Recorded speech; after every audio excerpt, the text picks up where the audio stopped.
Assalamu alaikum warahmatullah. Today I want to share a small amal which is very interesting, very easy to do.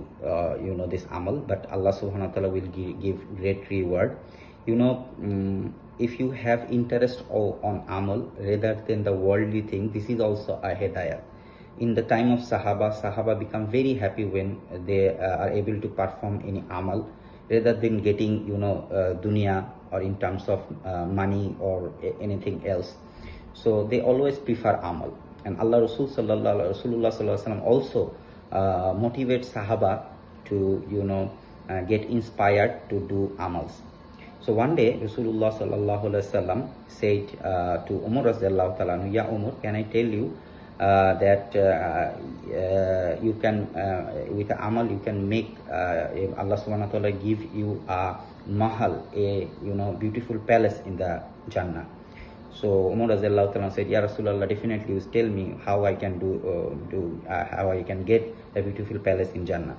Then Rasulullah sallallahu alaihi wasallam said, "Oh Umar, if you recite 10 times Surah Ikhlas, Qul huwallahu ahad Allahu samad, this surah, very beautiful small surah, 10 times, okay, 10 times total, then Allah subhanahu wa ta'ala will give you a palace in the Jannah."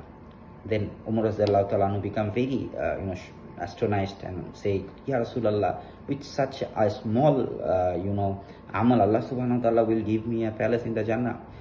Then I will build many palaces in the Jannah." Then Rasulullah sallallahu alaihi wasallam said, "Ya Umar, you do as much as you can do. Definitely Allah subhanahu wa ta'ala is Ghani. Allah subhanahu wa ta'ala is a big provider. Definitely Allah subhanahu wa ta'ala will also give you more." So this is a very small amal. You say every day after every salah, 5 times salah, we can recite 10 times, and we should be happy of knowing that Allah subhanahu wa ta'ala is building a palace for me. So every day after 5 salah, if we recite this 10 times, so total 5 salah 50 times, and total 5 palace is already built for you. So it's great amal, very easy amal, but alhamdulillah, if we can practice every day, you say every day 5 palace is building in Jannah for you, especially for you. So may Allah subhanahu wa ta'ala give us the tawfiq to build palace in the Jannah, and you give dawah and give this amal to others. Inshallah, other people will also get benefit. Inshallah, Allah will give a reward. May Allah subhanahu wa ta'ala give us the tawfiq to do the amal. Assalamu alaikum wa rahmatullah.